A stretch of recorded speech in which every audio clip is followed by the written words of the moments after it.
Gulair, and welcome to the Loaf of Bread GAA podcast, slicing into the GAA of the past, present and future. Join me, Jason Keelan, as we cut into the largest loaf of bread known to mankind. Hello, Diegwich, bonjour, ni hao, konnichiwa, guten tag and privyet to you all wherever you're listening in. What started as a message to 10 clubs has now expanded to more than 50 clubs globally from all continents. The journey through Loaf 2 GAA Global continues this week as we move on to our next destination in the GAA world. So come with me on the GAA journey of a lifetime and meet clubs from Canada to Argentina, South Africa to Gibraltar, Bermuda to the North Pole, New Zealand to Kuwait, Knoxville to Qatar, and literally everywhere in between. So grab the passports, grab the bags, it's time to go.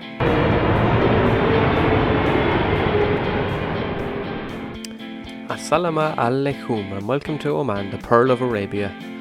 On Slice 7 of GAA Global, I fly from China across towards the Middle East and land in the stunningly beautiful Oman, where I meet Darren and Ciaran from Clann Oman GAA.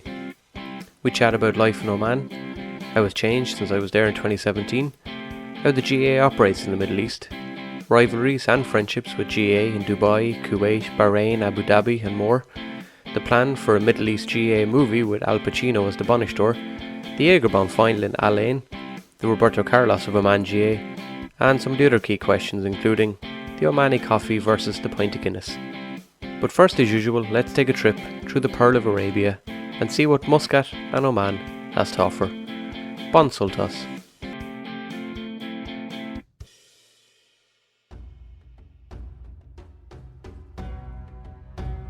As we arrive in the capital Muscat, we are greeted with the look of Arabic traditions all around. The name Oman comes from the Arabic Amen, meaning settled or homed. Oman itself is located on the tip of the Arabian Peninsula, within the waters of the Gulf of Oman, and neighbours with Yemen, Saudi Arabia and the UAE on land. Across the Straits of Hormuz, only a short distance away, is Iran. I will forever remember the Straits of Hormuz as we sailed through them heading to Oman from Dubai. What I assumed to be some routine nighttime training drill was in fact a warning to the moving yellow light in the distance. That training drill is routine, but that light, we found out the next day, is why the drill is necessary. Pirates. Not people I ever expected to be that close to. Early centuries BC Oman shows a place full of industrial workings in areas like stone turning, metalwork and pottery. These are central traditions in the old Mesopotamia region around the 1st century BC, something which Oman may have been part of geographically at the time, depending on which maps you select. In early days, trade was often done with the city of Basra in Iraq, a long journey north at the time. In later centuries, the country was controlled by the Sunni Muslim rulers, before in 1507 the famous Portuguese explorer Vasco da Gama and his crew took control of Muscat. Their aim was to establish the region as Portugal's, giving them major controls in the lucrative area and centrality to all directions of the trade world. It would take the re-established Imam of Oman to get rid of Portugal and retake the land. In fact, it was Oman who ridded Portugal from the lands of East Africa at the same time also, and the links to East Africa don't end there. At one stage, the Sultan of Oman used to reside in the country's capital, Zanzibar, an island off the African coast, incredibly. Of course though, in any imperial colonial story, along came the British and colonised most of the region, removing Oman from Zanzibar and other areas. In the early 1920s, the oil issues arose. Agreements were signed between the major oil companies that stated none could extract oil without telling the rest and had to seek approval from the British agents in Muscat. If you think oil is some new rich scheme, then the names of the original Middle East oil companies might change that. Anglo-Persian is now BP, British Petroleum, Royal Dutch is now Shell, Compagnie Française is now Total, and Near East is now Exxon Mobil, all big companies today. In 1970, Sultan Qaboos took reins of the country from his father and ruled for 50 years before his death in 2020. During that time, he made some sweeping changes to the country, including allowing women to vote and run in elections, abolishing slavery in 1970, which was until then common, and spent money on health and education. The abolition of slavery made Oman one of the last in the world to do so. However, the line was drawn at some point, and the jailing of social media activists in 2012 showed that tolerance and liberalism had their limits. The rule of law by decree still existed today, and the Sultan has the final word on everything. Culturally, I will never forget the name of the famous Omani national garment, called the dishdasha. The famous dhow boat is the symbol of the country in many ways, and fishing remains a vital aspect of the country's daily life. In 2016, remains of one of the GAA's ships, Esmeralda, were discovered off the coast of Oman.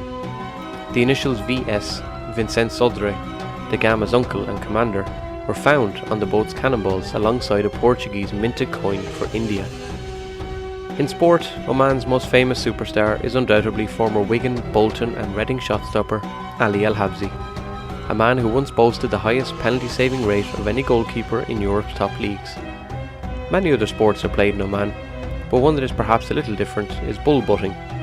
As you might guess, it involves two bulls constantly headbutting each other until one falls. Sounds a bit like 3 AM outside Coppers. Clann hOman was founded in 2003 and is continuing to field teams in men and women's football and hurling, while also displaying their motto, always moving forward, through the amazing work at juvenile level. But we will let the two lads tell us more about the club soon. So whether staying in Muscat to see the amazing mosques or opera houses, or hiking up to the likes of Wadi Panay, Pearl of Arabia has much to offer. And so to the guys running the show in the beautiful Oman, to Darren and Ciaran, and life at Clann hOman GAA. Hey Darren. How you getting on, Jason? Not too bad. Got a picture of Thierry Henry in the background, because if it is, I'm hanging up. I know, it's a bit of a... Irish people have two thoughts on that now. But... Yeah. I was all out in Oman. Grand, well, I'd say we're kind of going into a lockdown now. It's at the end of the Ramadan, so we're kind of going backwards for the rest of the world is going forwards. So. Oh right. What are you doing out there in Oman? I'm teaching now, but it'll be like secondary. So that's grand. Like it's why lucky out here. Like they've want to be seeing with the technology and that. Like it's a piece of cake for them to kind of be involved and all, but. Yeah, it's just very money out here gets it happened. Yeah, we've two friends. We were in Oman as part of a honeymoon in 2017. Oh, you're saying that? That's right. Yeah, we've two friends who are both from Portsmouth. They teach out there, right. Both secondary school, one English and one, I think, history. Secondary school teacher. So I meant to ask them before I came on the name of the school they're in. I forgot to ask them, so I should check. What school are you in, just out of interest? I'm in Sabas, so it's okay. They're it's like a business more than anything, but okay. That's good. I'll not cry too much about it. Yeah, fair enough. Yeah, Ciaran, how are things? Not too bad, Jason. How are you? Sure, not so bad. Yes, is that the Oman polo shirt? It is. Yeah, it's the club polo shirt for the day that's in it. I thought I better stick it on. Yeah, I've got one there. I'd nearly get one on myself here. I wouldn't worry about that. I don't really use the video of this. I just use the audio part. So I'll take a screenshot. Yeah, no, it's nice. I'm going to invest in a few of the clubs out abroad. I'm going to invest in some of their stuff. I think that one's nice. Although you put a Cavan flag up in the background, which has kind of ruined it. So dodgy that. Yeah. What part of Cavan are you from? I'm from Shercock, just on the Monaghan border. Yeah. You're familiar with it, are you? Yeah, one of the girls I used to teach with, she used to commute from Cavan to Dublin every day. She came from Swanland Bar. It's on Fermanagh, I think, the border of Fermanagh. That's a hell of a commute. It was. Other side of the county. Yeah, she was 2 hours and a bit down every day and 2.5 hours home every day. For 7 years. Need a podcast for that, don't I? Yeah, she did. She's gone now. She's built back up in Swanland Bar, and sure, her husband worked in Fermanagh, so she used to say she was travelling down to Dublin in getting paid in euro, and he was just going 5 minutes up the road getting paid in pounds, and that's how far north she was. So, whereabouts, Darren, are you from originally? The capital there up in Donegal, Letterkenny. So. Letterkenny. Yeah, there's with two Donegal heads I teach with out of the 14. One Letterkenny, and one Bainisteoir. All right. Yeah. Drink different water if you can get a few men there. Get a bit mad, but. Yeah, I've had one. I had one before. Right? He was Glenties. We have a good few friends up there. We do go up a fair bit. We've friends in Glenties as well. So it's a nice old spot. Yeah. I suppose I'll ask Ciaran. I'll ask you how did you end up out in Oman?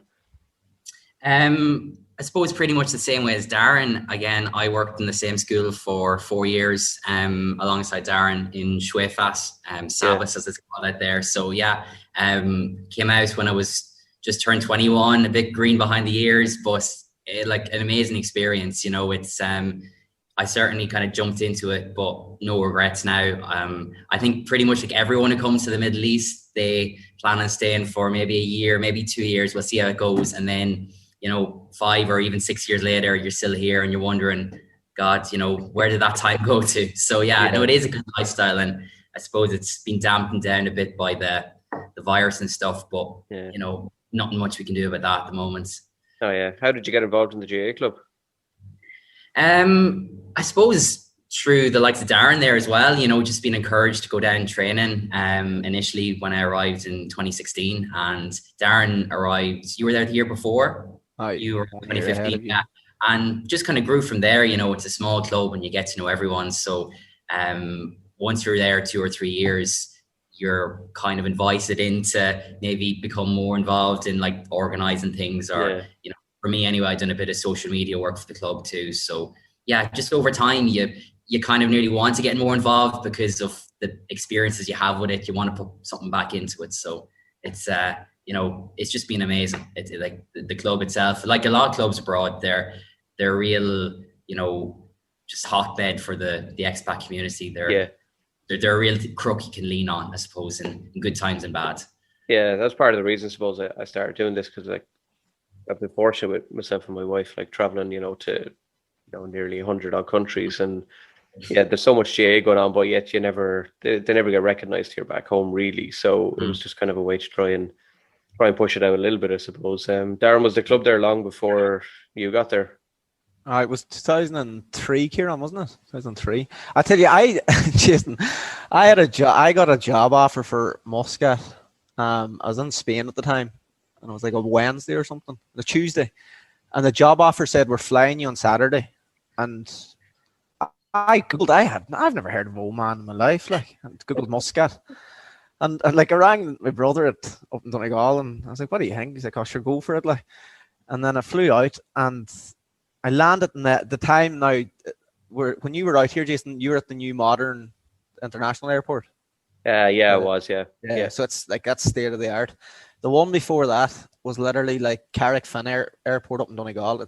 You'd bump into your uncle in there, like. And I got off the plane and I went over to I think there was like 2 conveyor belts for the baggage, and there was a pale, pasty man standing in front of me with flip-flops and shorts. I was like, well, if he's not Irish, I'll never know. And he turned around, and with a big Mayo accent, he's like, well, do you play Gaelic? And like, I didn't even say hello. And I was like, I do. He's like, well, you play for Clann Oman, and here, and he gave me his WhatsApp, and he's like, you know, get in touch. And I was like, right. And it was very abrupt. There was no conversation. Like, and I was like, oh, gee, this boy's mad in the head, is he? And then that was my first introduction. And then obviously with the school, then we kind of bumping into the Irish lads. We got involved then with the club. We went down training. And yeah, just being abroad when you're kind of missing home, or you're kind of in unfamiliar territory. Yeah. Kind of see a few lads kicking a O'Neill's ball about a pitch in 30-degree heat was kind of nice. I was going to say that, lad. I hope I would have said, if you'd asked him the question, are you recruiting for Mayo or are you recruiting for Oman? Recruiting for Mayo, I'm not interested. Well, you've seen actually how the club's transition there in recent years. We had so many Mayo men involved in the club. The club's colours have always stayed the same, the brand colours, but it went from primarily white in the jersey to just primarily green with a bit of white and a bit of red. So you'll see on the O'Neill's shop, it literally is the Mayo jersey last season's one. Yeah, you'll have to change that one up. I lie. I was just, while you were saying that, I was thinking I didn't come in via the airport. Actually, I came in the underground route. No, we came in on a cruise ship. But I got a fairly good tour around Muscat and we went up into the mountains as well. I can't remember the names of the places, but yeah, I got to see what it was like. So yeah, the old airport sounds kind of cool. Donegal's airport, I think, was voted the nicest landing spot in the world, I think. Yeah, wasn't it, at one stage? So that's not so bad. Yeah. Do you have Ciaran, do you have a home base, or are you, like a lot of clubs I've chatted to, are you just trying to, you know, get a local park every now and then, or? Yeah, I suppose it really just depends on the situation year to year. For a long number of years, we were training at the same pitch down by the Royal Hospital in Oman, and that unfortunately was dug up. I think it was replaced with an AstroTurf pitch or mini pitches or something, and you're kind of not really having any control over that situation. You're just renting where you can get. Then last year we were renting closer to where most of the players were training because of just commuting issues and traffic. Muscat used to be fairly bad, let's say. And that was fine then for a while. And I suppose in the past year or so, I think the girls done a bit of training down at one of the school pitches, your school pitch there, Darren. But apart from that, the rules in Oman haven't really allowed a lot of contact training or meeting up socially to train together. So it's been a bit, I suppose, hit and miss in terms of when teams could go together and train or when they couldn't. So for the past year or so, we probably haven't had a permanent home. But yeah, I think back in the day when the club started initially, they would have trained at the old rugby pitch in Muscat. There would have been a big tie between the rugby club and the GAA club. And I think there's a few stories, again, Darren would know a few more about this than me, of some eventful nights down at the pitch after training, because the pitch used to have a bar beside it. And like a lot of clubhouses in Ireland would have a bar as well. You'd be going in there with your boots on and your shorts and your jersey, and you could be in there for a while, let's say. Yeah, fair enough. Yeah. What was the crack after training like? So Darren, was it good? Oh, good. I was this is my 6th year here now, but even the ones before me, Jesus, they have some mad stories. Like, and you know yourself, like it's when I came out the first 2 years, like it was just mayhem. Like you'd go down do your training, but it was just absolute mayhem. Like, but the problem with our, like, we're probably one of the smallest, if not the smallest club. So like we don't, obviously there's no GAA nets or anything. So we'd be practicing with like a football, normal soccer net. And we would have, what do you say, Ciaran, in my 6 years, what the most we'd have a training would be, what, 15 at our peak maybe? Definitely, if you get something like that. Yeah.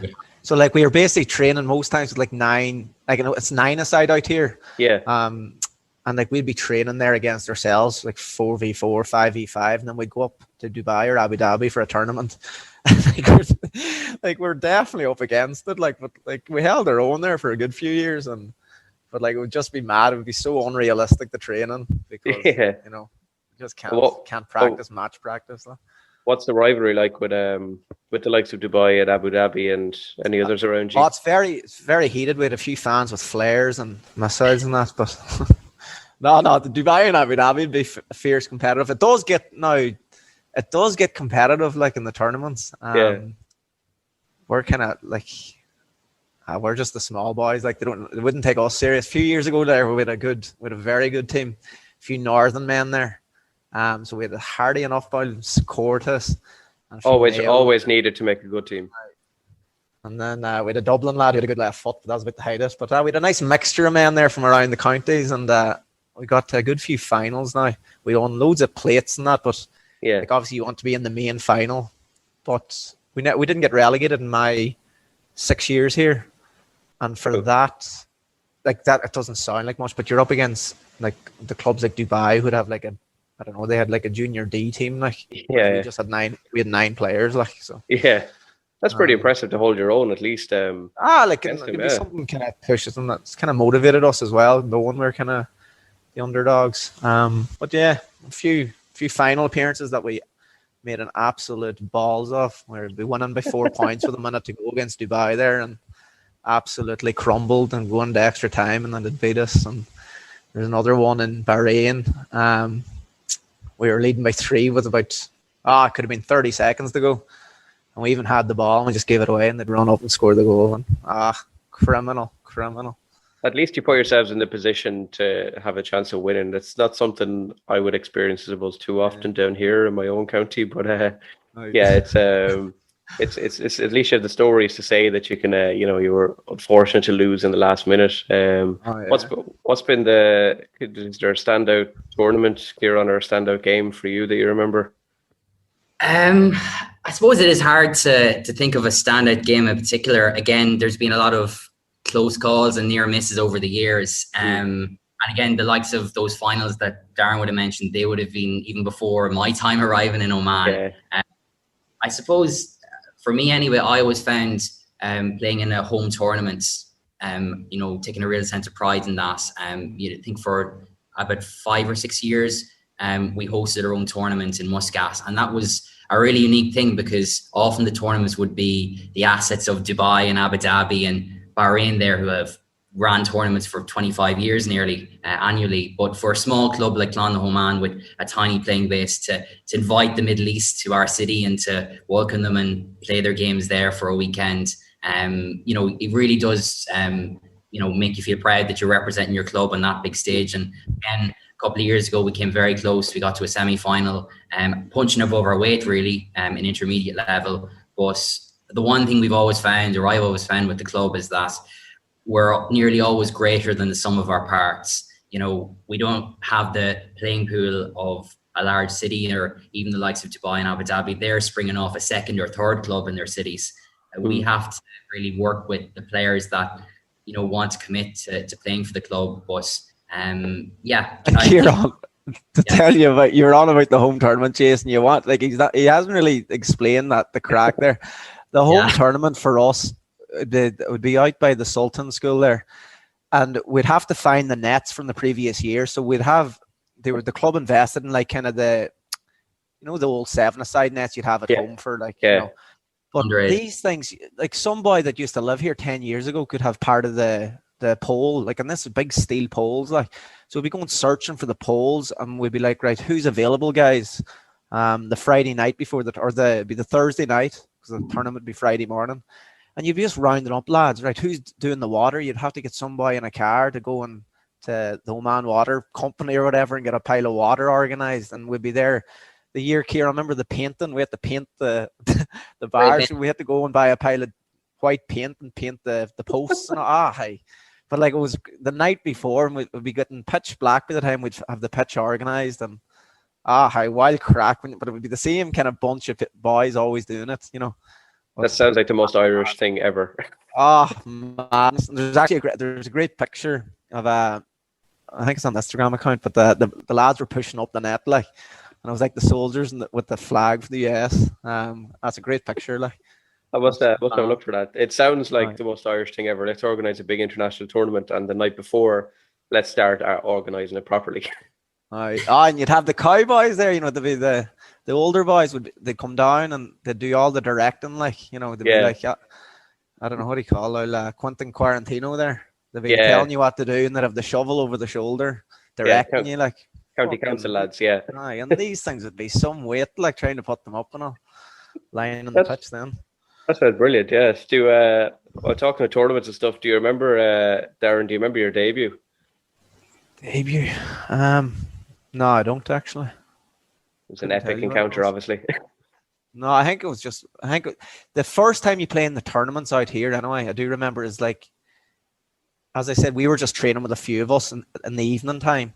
And the tournaments would be early morning because obviously the heat. But it's, Ciaran, 9 minutes a half, isn't it?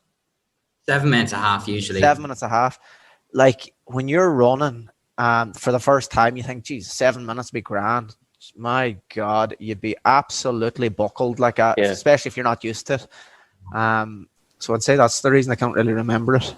I know what you mean. Yeah, I remember the first time I stepped off in Dubai and got off the airplane and thought there was something wrong. I thought I was standing in the airplane's fan. Oh, stop. And I can empathize. I had 7 minutes. I could barely stand outside the door for 7 seconds, never mind 7 minutes. So yeah. And you get excited too, you'd be young and cocky, give me the ball, I'll run around. You'll be running around after the first 7 minutes. Anyway. You run around, but then someone picking you up off the ground after that. So yeah. Do you remember your debut, Ciaran? Vaguely, I'd say as well. Again, like Darren, the tournaments, they're a real war of attrition. And it's so different to GAA at home because it's like a blitz style tournament. Yeah. And as well, Darren, was that it's not so much playing the games, it's trying to deal with the rest time between games because, you'd be in a group of 4 teams and you'd be guaranteed 3 or 4 games minimum, depending on if you got to semi-finals or finals or whatever. But you could have 2 hours between your games and you're sitting around in the sun for those 2 hours, twiddling your thumbs, trying to not get stiff, trying to keep yourself in some kind of shape that you're ready to go again, to play another game. So it's definitely does take a bit of nous to get yourself primed to play, I know they're short games, but to play that length of games across the day, it's really tough. But I suppose in terms of my my debut, I think it was nearly as a stand-in, I suppose. I think it was for the Al-Ain tournament, which is a city just over the border here. In 2017, as far as I'm aware, I think a couple of players had pulled out injured, so got a bit of a call up then. But yeah, no, great experience. Don't remember too much about the games themselves. I think we might have got to a semi-final that day. I remember Darren, you scoring a goal. A peach.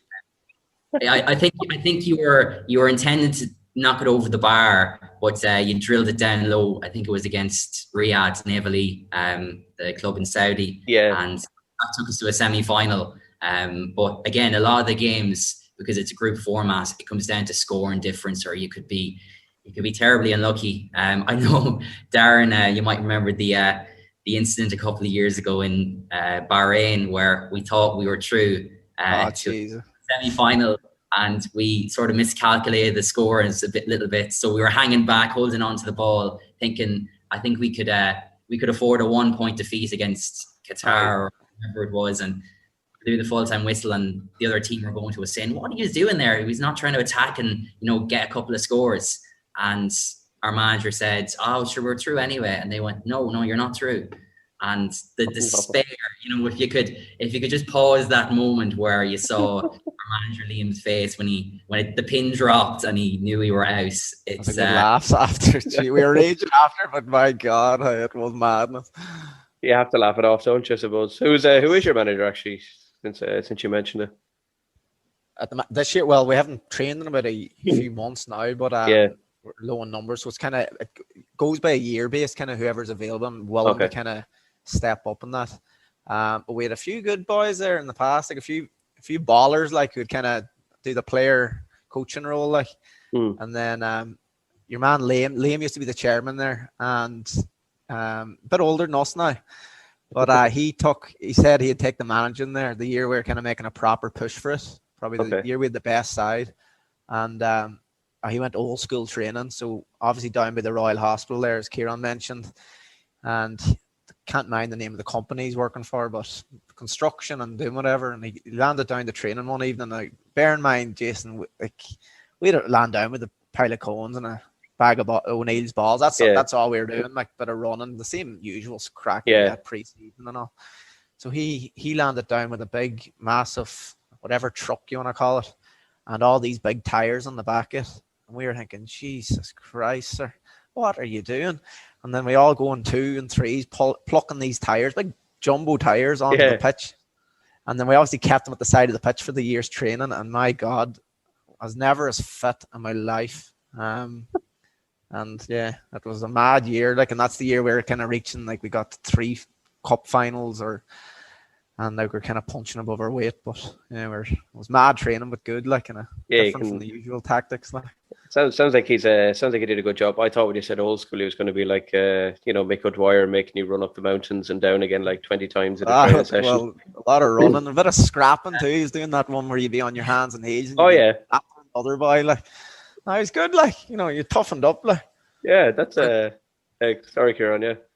No. I suppose old school. I think for the first month or so, we didn't even get to a pitch. It was pre-season training down by his house, and it was pretty hilly, and it was literally doing laps of the park trying to beat your personal best. So I think it wasn't the Curragh exactly. I've heard the stories of Mick O'Dwyer players around the Curragh, but that was our version of Muscat in the 40-degree heat.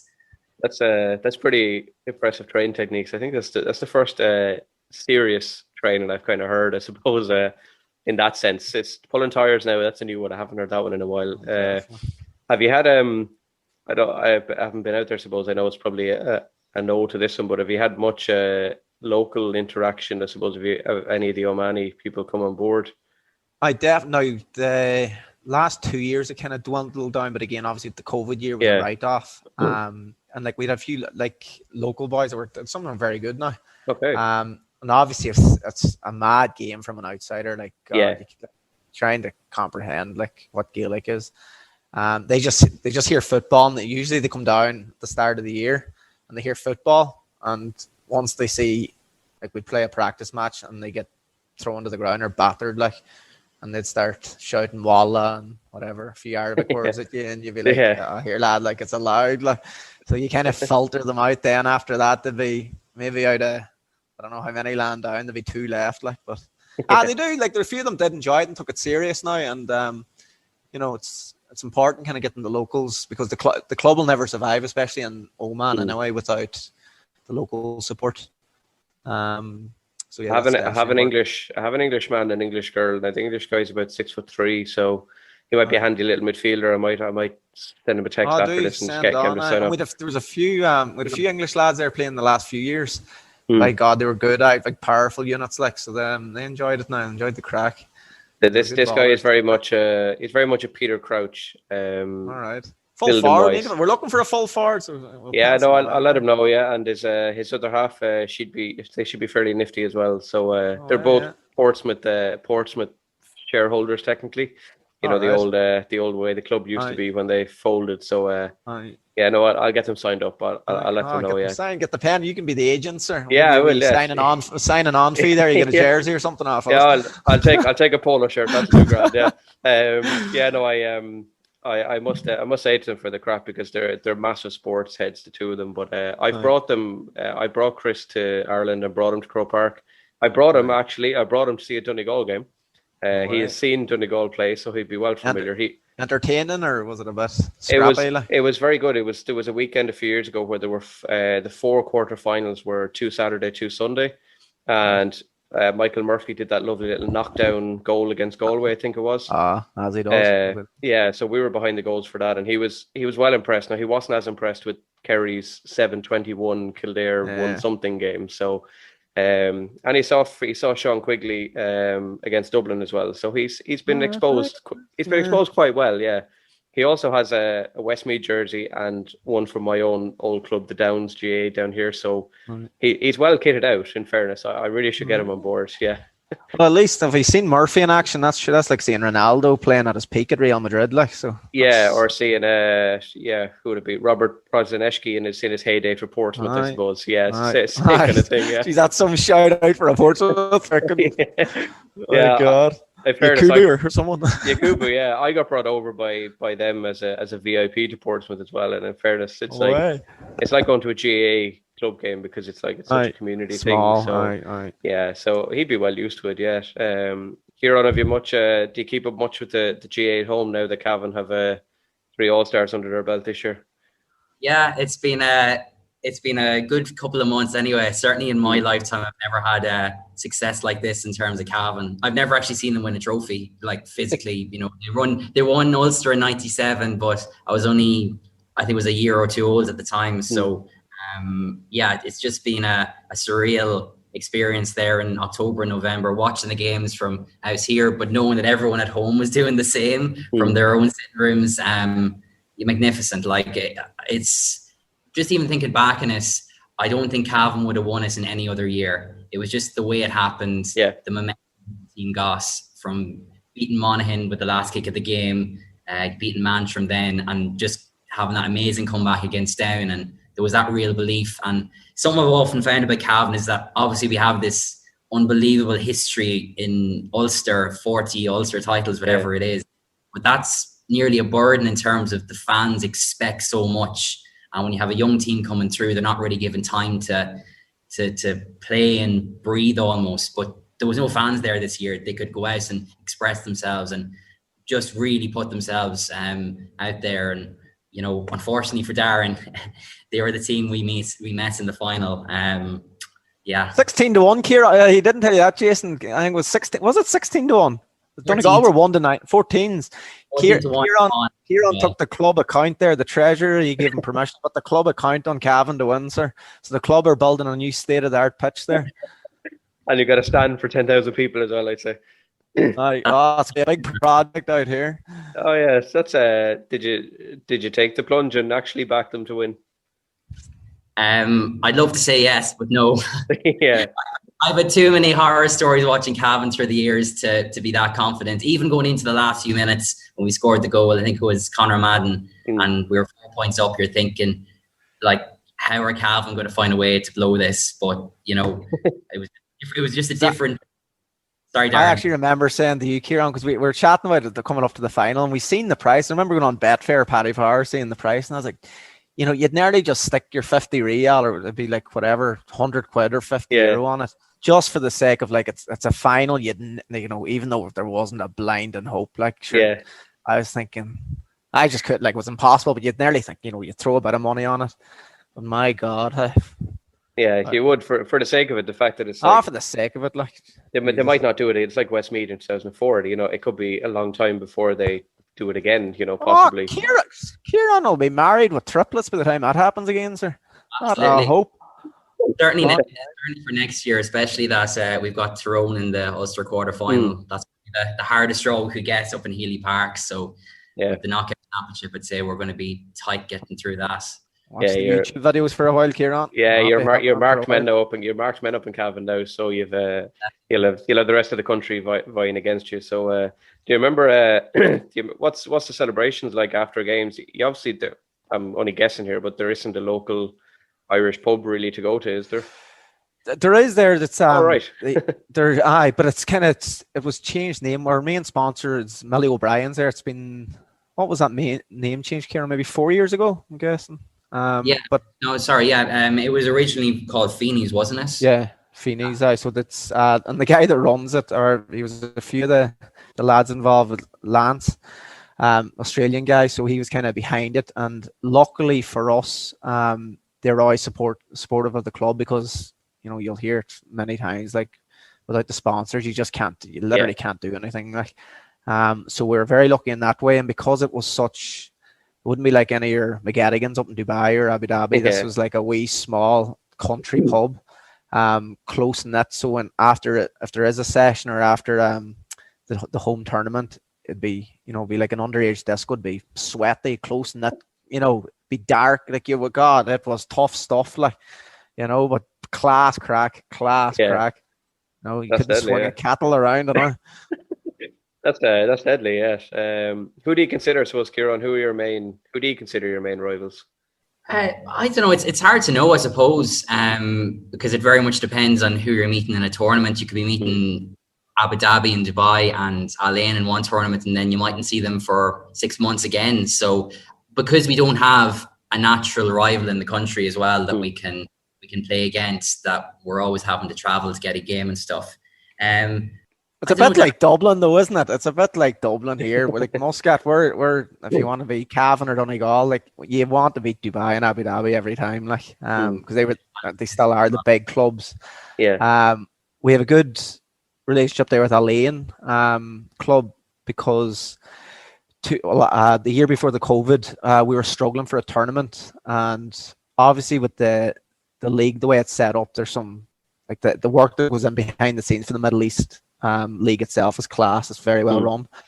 But the secretary, Garage Cronin, he's still the secretary, but he's involved. Maybe he was chairman that year of Al Ain, but he extended the invite to say, listen, if you have a few extra players, obviously if you can't field the team, you can come up. So myself and Ciaran, and there's a Chinese lad that was one of our best players here in Oman.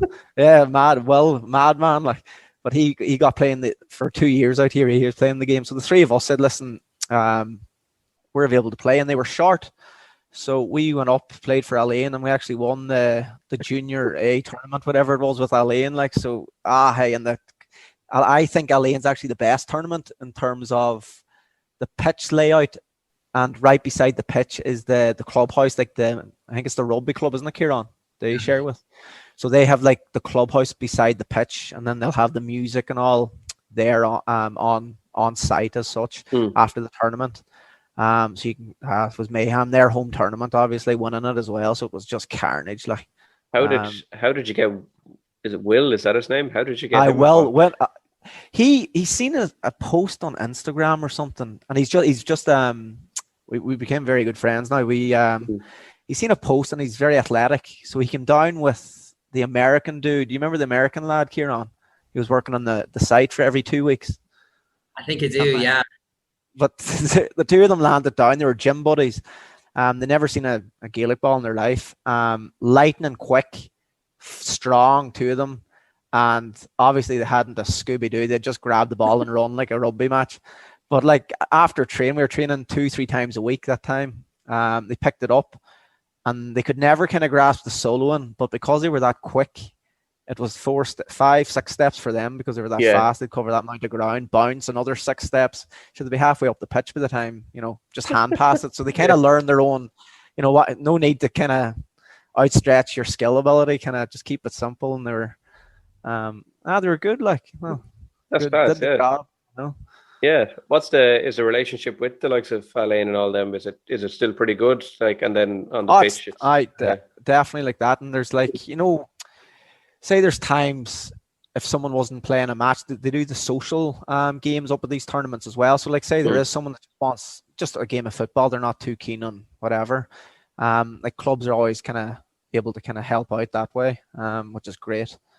Certainly, lads, geez, I was out here 6 years, and personally, like to finally get over the line, Ciaran, like we were ecstatic, like to win that, and the way we won it with the Alain lads, and they're a good bunch as well. Like they're a solid group of boys.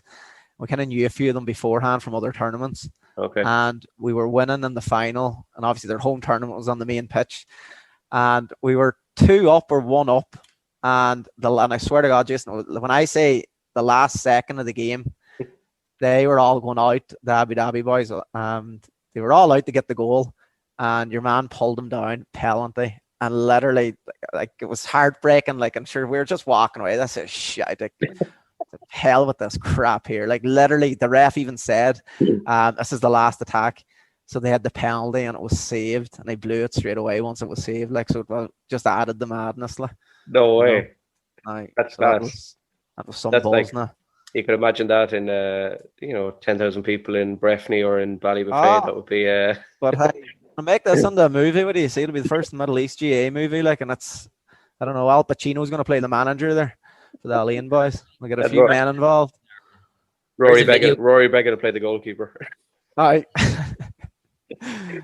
That's brilliant. Sorry, Ciaran, what were you saying there? No, just to say there is a video going around somewhere of that moment of the penalty save and the celebrations after it, and I think we all just ran to jump on top of each other. But I suppose for Darren, especially after the heartbreaks of his first couple of years with Clann, hOman, and being up in finals, getting close to the finishing line, thinking, is it just going to happen again now? And yeah, I was thinking the same. But I even in that tournament, I think we were after losing our first game. There was 5 teams or 6 teams in the group, and we lost our first game, and we weren't even sure if we'd be able to qualify, and we were kind of hemming on about, do we want to, kind of stick at this for the day. But after we won the next game, we got a bit of momentum up after a while, got to a semi-final. There was real belief there, and I think that goes to show as well for the tournaments. You got to prime yourself that if you're going to make a final, you got to be ready to hit the ground running for the final.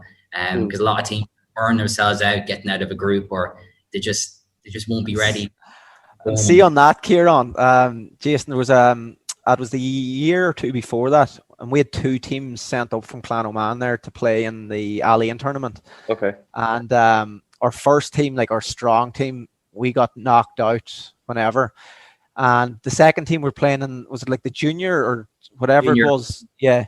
So they were doing well. They had a few decent players, and they did well. And the league finished or whatever, or say it's a group of 4.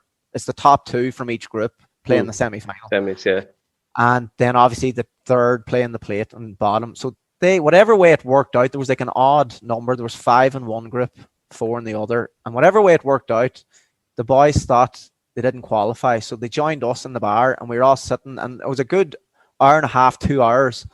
And the next thing, myself and Liam got called over by the ref and the committee there in Alain about the organising the fixtures. And they're like, your boys are on now, next on pitch 2. And we were like, there's no way they're on in pitch 2. Like they were knocked out. And like, no, the way the standings were, they went through in or the points difference. I was like, oh, holy Jesus, lads. And I went up and the boys, and I swear to God, one of the boys, Sean Murray, he had about a stack of Jaegerbombs over to the table. I was like, lads, I don't know whether you want to take that now because you might get a bit of energy for it, or just leave it completely, but you're on in 5 minutes. And of course, like, even if you think, oh, you're chatting ring there, you'd be in these tournaments, because it's still early, if you're knocked out, you'd always be still in your shorts and the jersey and that. You just be wearing a pair of flip-flops. And so the lads were like, oh, crap. So they all grabbed their boots and they go on. And I tell you, there was one or two men falling over, like, and there was a pile of people. Obviously, people got wind of it at the bar, and we're all watching the game. Like, but it went to extra time, Ciaran, wasn't it? Because you were playing in it. In the game, again, very vague memories. I think it had 2 or 3 pints at the time. But yeah, I don't think it played that badly, to be honest. It was. You're brutal, sir. You're absolutely. And when you say 2 or 3 pints, you had about 2 or 3 pints and about 40 Jaegers. You were minging, sir. I think what made crying, laughing at. I think what made it so special as well was that it was the last game of that tournament, and obviously, as Darren said, people had got wind of this match happening, and it wasn't just us. There was lots of people who'd been socializing for a while who wanted to come over and see this freak show, I suppose. But it was so entertaining that I think we might have missed about 10 goal chances. The game finished 2 points each at full time, and kick in the last. I think we had a kick to win it. You had a kick to win it, and it was a local guy called, was it Carlos or Roberto? Carlos. who had never played a football at all, but he was brilliant at kicking the dead ball off the ground. He was like pinging them all day. Okay. He was fairly crap. He had a left foot like Roberto Carlos. That's it. Like, He posed to the crossbar last kick, and I think we were devastated at the end. But just a very, very weird way to end up a tournament. But brilliant memories. Those are the memories you're looking back at now. And like even thinking of them tournaments now, because obviously the COVID, like, there's nothing. But ask anyone that's been involved, like, even like just going for the crack, the tournaments out here, the Irish tournaments, it's like, it is a festival. Like, you'd be going to Abu Dhabi or Bahrain, famously. What is it? JJ's, Ciaran? JJ's, and then McGettigan's. But the Bahrain tournament is total mayhem. We'd have a few friends that would used to just fly out from Ireland just to go on the session out there, like. And you'd be getting a flight. What is it? Manama or Manama? Is that what the capital is? What is it? I'm not sure, actually. Manama, Don't think the games are played there, but okay. I think most of the rugby club, weren't they, Darren? In the rugby club. And then, like, you'd be getting a flight, especially because all the teams obviously have to tip back before work on the Sunday. Obviously, the weekends here are Friday and Saturday are off, and the tournament would be the Friday morning. So you'd be flying Thursday night, and then the session the Friday night, and then Saturday would be the rollover, and that's like famously in the bar, like they'd have it all set up, and it's just carnage, and literally trying to pull men. Your man there, Lance. I remember the last time we played in the tournament. We all got, you'd let on to yourself, like, if you know fool as you get a bit older, like, you kind of, I'll just have one or two kind of enjoy, but you get reeled into it then, like, and you'd be the first man on top of the chairs, like. And I remember Lance walked in, our flight was at 8 o'clock, and this was maybe 6, 5:30, and he walked in, and he was just it was like rounding up sheep. He was like the dog, like, he's just rounding boys up, like, as we need to go here, like.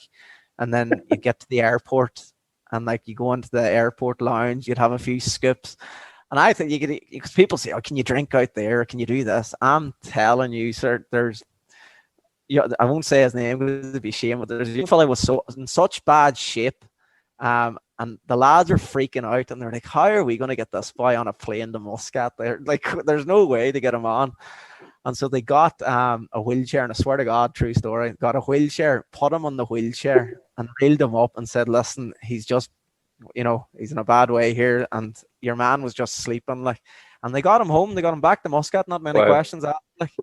But by God, you can imagine the laugh there, like, impressive. It was quick, wasn't it? That's like getting Michael Murphy in a wheelchair if he's gone on a game up down in Kerry and flying him back up then. Flying him off emergency. Oh, stop. That's So brilliant. That's quality. Yeah, I love. They're always the best kind of stories. Like, in fairness. So yeah, Ciaran, what's the last thing I'll ask you, and then there's kind of like a little quick fire round if the two of you want to have a go with it. There's special Oman based questions as well. So Ciaran, what's I know this won't be going out till like July or August, but what's the future for after COVID for Oman? Well, we'll be still. It's an interesting question, I suppose. The one thing I'd say is that our club motto, which we came up with a couple of years ago, is always moving forward. And the club has faced so many challenges in the past. You know, even looking back before my time or Darren's time, there was issues in terms of getting numbers together, getting funding, and it was, you know, some volunteers who really came together to keep it alive at some difficult times.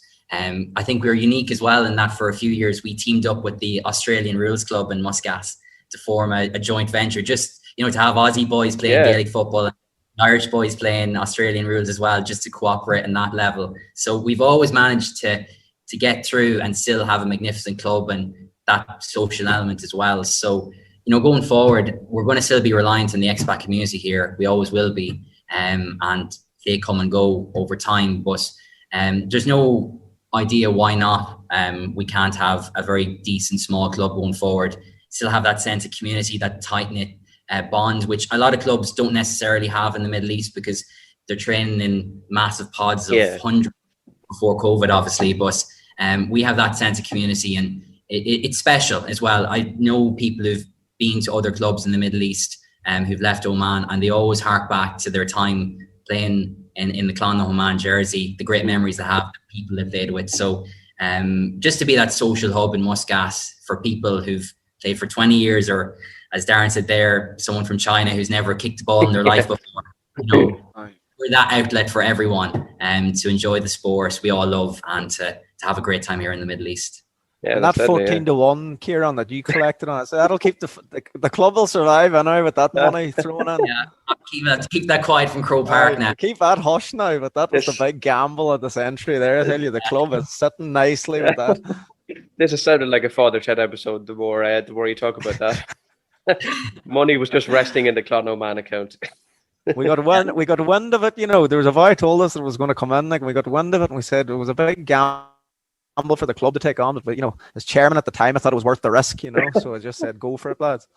That's exactly the kind of convince Alan Kelly. Try telling the treasurer that he had a heart attack. I didn't know. We had to twist his arm a little bit, but we got him to put it down as something else. I don't know what it was, but bibs or cones or something like that. We got the expense down as. So yeah, I don't know what he put down the windfall as in the club account. He actually did throw some money on Cavan to win then. There was something on it anyway, but luckily it worked out anyway. I genuinely thought that was a joke. In case the man comes looking at the account. That's good to know. I actually thought it was a joke. I didn't realise you actually threw some of the money on Cavan. That's more foolish now that I think of it, but I suppose it worked out in the end. So the price done this. It's always the price, you know. Oh, it is. Yeah, they lure you into it. So if you get a cheap flight somewhere from Ireland to anywhere in the world, you'd probably hop on board. Like, it's all price dictated. Like, it's all price, exactly. Yeah. Some of the quick fire questions then are they're fairly kind of straightforward, and then there's a few extra. Looking at my screen here, there's a few extra Oman based ones that I'll throw at you as well. Every country that's come on is just getting some personalized ones, we'll call them. So who Darren will be the toughest lunatic or nut at your club? Paul Heatley, man from the north there. He was out here for 3 years. Absolute header, but fantastic footballer. And by God, he could motivate you for a speech. Class act. Tough as there's quickly, if you just expand with a quick training session, and there's one of them drills where, you know, you'd have the ball and, you know, you pump the shoulder and you know, you bounce off him. And he was kind of doing the player trainer drill at the time, and he told, you know, hit the contact, take the ball off. And the two lads, was an English lad, funnily, just did it. And he wasn't happy. And he lost it. He just stopped the session and lost it. And he's like, you stand there, I'll demonstrate. And he did it against a Mayo lad called Steve Sheridan. Big 6'3", this boy would be. Big, massive unit. He's like, I want you to shoulder me as hard as you can. Your man just bowled him, like. And he kept talking, and he showed, like, we give a proper shoulder to him. Like, and Paul's only he's a small, tight wee man, like tight wee unit on him. And he gave the speech after, and he let everyone else kind of waddle on with the drill. And you could see him kind of walking away. And I walked up to him because I was kind of giving him a hand with the training at the time as well. I was like, "You all right?" His shoulder was banjacks, and he didn't want to let on to the lads. Like, I swear to God, he was an absolute agate. Like, and I had him in the car because we were sharing the car at the time to drive home. And I was like, "You're gone, aren't you?" And he was in pain. It took about a month. He couldn't train for about a month after. Wow. But by God, he was hard. Like, he wouldn't let the boys know that. Yeah, that's the kind of story of a tough nut at the club, definitely. Yeah. Is there Ciaran? Is there a club song or karaoke song of choice for the club? I'm not too sure, Darren. There's one that comes to mind about one particular player. I don't know if I can mention. Well, you said his name there, but he very famous for singing "Lady in Red" after a certain time on a night out, usually about 2 a.m. in Middle East. So yeah, that's got a few blasts at tournaments or on the rollover sessions after tournaments. So yeah, again, I don't know if there's video evidence of that going around, Darren. Probably better there isn't. But nobody would. Okay, that sounds good. So Lady in Red is the official song of Club na hOman. Okay, we'll take that. So yeah, Ciaran, would you be more of a Marty Morrissey or Des Cahill man? I'd say Marty Morrissey, to be honest now. Yeah. Marty. You know, I'd actually be more of a Michael Lester man or a Jared Cannon man, to be honest. Yeah. Marty was actually... an option. They weren't an option there. They only gave you a 50-50. You can't be phoning a friend there. I go with Marty. I think Marty's actually been out here in the Middle East for a couple of the tournaments. He's visited Muscat, but he's good crack from what I've heard from other people in different clubs. He is, yeah, he's good cracker, right? Darren, you, Marty or Des? I'd say Marty now. I'd say Marty now, hands down, yeah. Okay, fair enough. Who's the toughest, Ciaran, the toughest team you've ever played against? In the Middle East, again, you're probably thinking of the likes of Abu Dhabi there, I would say as well. I think Qatar as well, they've always been a very tough nut to crack, a team that, again, like us, there's just one club in the country, but they all had a very, very solid and strong team. Darren there through the years would have had many tough battles with Qatar. I even remember playing against Jumeirah Gales. This is going back 3 or 4 years when they had, and Darren would be able to fill you in on this, your man Atchison, who would have been... Oh, no way. Would have been, I suppose, an all-star nominee, I think, at home. That's right, yeah. Yeah, he would have been playing for Jumeirah. So you're coming up against inter-county standard at times. You've heard some of the stories previously about the club and some of the off-the-field excursions. So yeah, it's chalk and cheese at times. So yeah, you could be marking a fella who's in a different level to you on the pitch in Al Ain or Bahrain or Dubai. That's good, yes. Darren, you've experienced playing against him then? Our home tournament, there was actually a YouTube video. Ciaran, do you remember in Balls.e, your man from the sideline, the last minute winner for Dubai, outside of the front? Yeah, that was... Remember that there? And it went a bit viral. Like, the year at our home turn, there was a few very, very strong teams, like a few boys, like, making mincemeat of me, on the pitch. But at 9-a-side too, like, it's so different from at home, like the game, like you can kind of double mark or whatever because it's tight in a 9-a-side game, like. But Dubai have such a pool of players. It'd be like Dublin, like, pool of players they'd have to choose from. So they always have a very, very good team. Like. Yeah, that's interesting with the likes of Peter Atchison and stuff out there. That's a good one, all right. Darren, which county in Ireland, if you were given one shot against a county in Ireland, who would you most like to take on? Yeah. Dublin, beat them every day of the week. Like, just lovely, like, just beat in Croke Park too, just to kind of, drawn to the Hell 16, like, score the onion, like, just into the back of the net and celebrate in front of them, like. I'd wind them up to the hills, like, just keep winding, like. Yeah, say Philly McMahon wouldn't be long turning around and letting you know what's what. I'm doing a bit of boxing training out here, sir. I wouldn't be long just ducking, a wee swivel too. Okay, we'll let him know that. So yeah, Ciaran, who would you most like to take on if you had the chance? I think the Dubs, but I suppose I'll show me Cavan bias here, and especially where I'm living up on the Monaghan border in Cavan. There's always a bit of a rivalry there between Cavan and Monaghan. So yeah, it's very sweet when you lose or when you beat Monaghan, or it's heartbreak when you lose to them. But yeah, there's nothing like it. And again, when we beat them in Ulster this year or in 2020, it was just crazy. It was absolutely crazy. So yeah, definitely very sweet.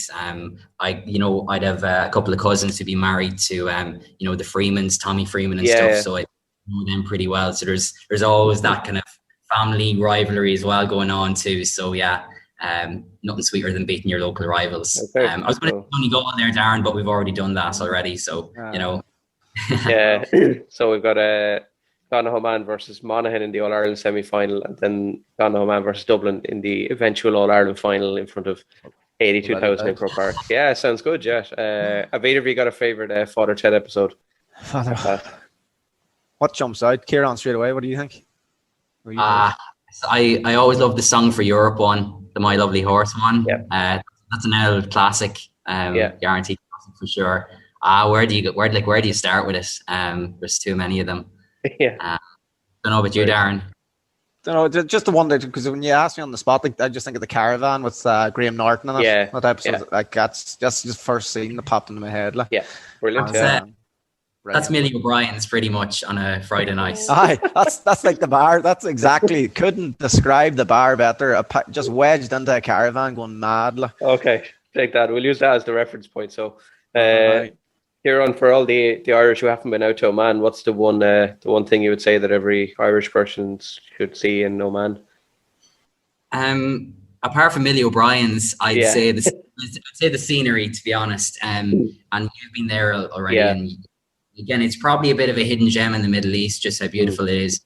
And it's one of those countries that if you explored or if you've been there for a couple of years, been fortunate enough, there's just so many hidden beaches, mountain trips, wadis, hikes, adventures you can go on. It's totally different to Dubai. Dubai is, I suppose, man-made. Oman's very natural. Yeah. But yeah, it's a different world. It's not very busy. It's not bustling, but it's unique in the Middle East. And, for me, again, like Darren, when I went out there first, it was like, where's Oman? And Yeah. after a couple of years, you're like, well, how could I not have experienced this place before? So yeah, definitely in 10, 15 years time, it's going to become a big hotspot for holidays and tourism. So it's worth a weekend.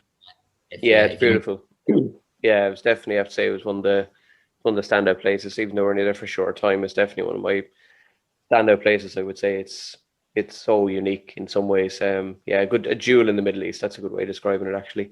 I've asked you, Darren, would you prefer, hope I pronounced these right because I wasn't at all these places, if you had a choice between the Bala Fort in Oman or the Giant's Causeway? I'm not big into forts now. That's a bad question for me. I wouldn't be a big fan of the forts, like. So I'd go to the Giant's Causeway, like. Because it's up in the north, I'd visit Paul, do a bit of shoulder barging with him too, like. Okay. Yeah. But just to pick up on that there, you know what you mentioned about Muscat and like it's a hidden gem. Yeah. Like the best way I'd describe it is like Dublin is the city, like Dubai is the city, but like it's just whatever. There's not much in Dublin really when you think about it. But then Donegal has it all. You have the sights, the water, the hills, the mountains. Like Muscat's very like that. I'm telling you, it's a bit like Donegal. It's a bit of a peach of a spot, but except out here you have the weather, like. Yeah, so we'll reword the song to the hills of Oman. Muscat. Yeah, the hills of Muscat. Yeah. Sounds good, Jet. Weather.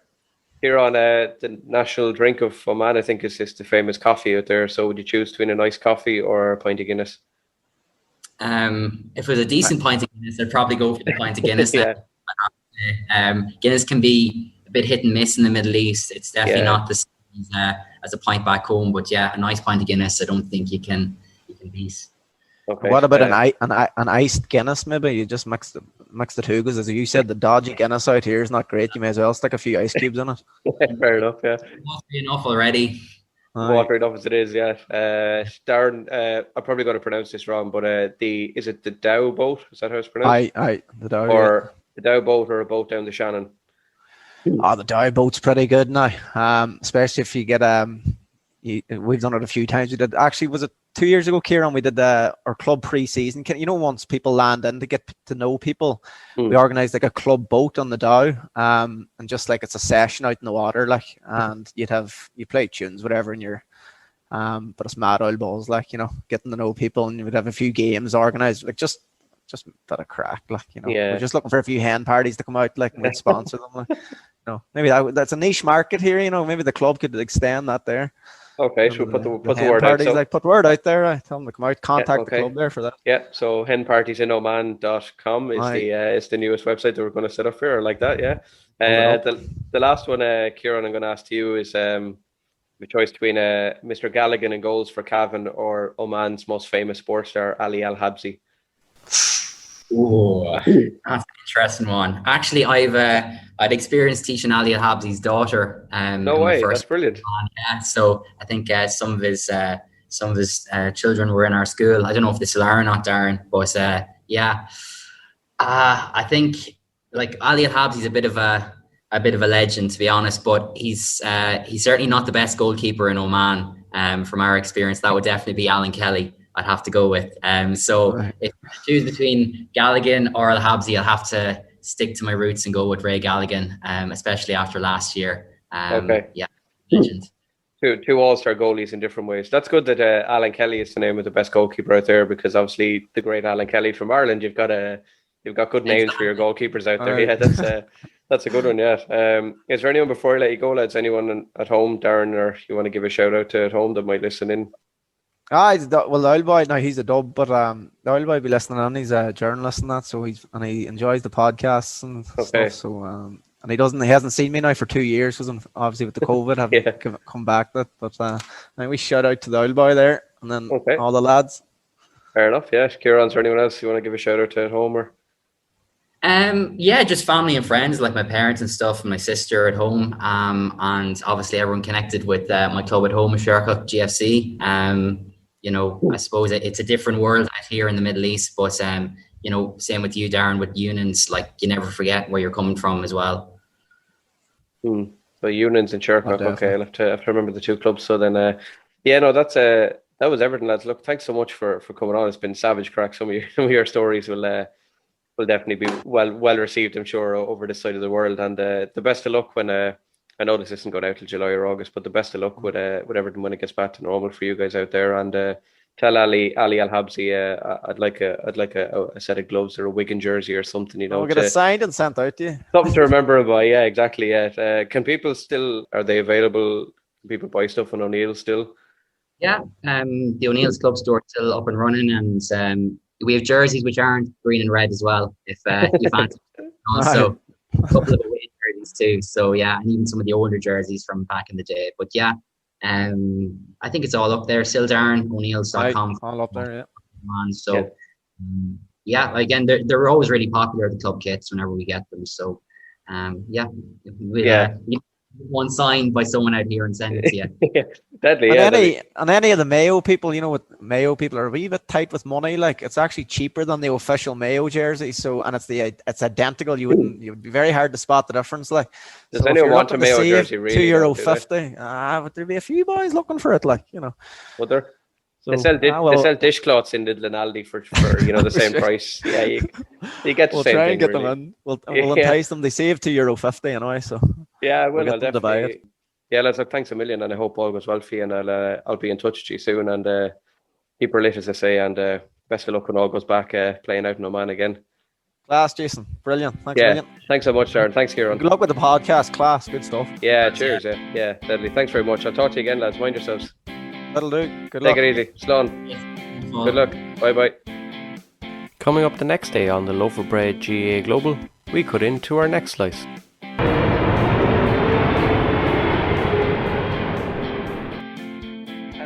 And it's great, and we recognise that even in the sessions when people come there, we'll always do a warm-up with one of the skill set that whether it's solo, whether it's picking the ball up off the ground, whether it's the hand pass, we'll always incorporate into our warm-up.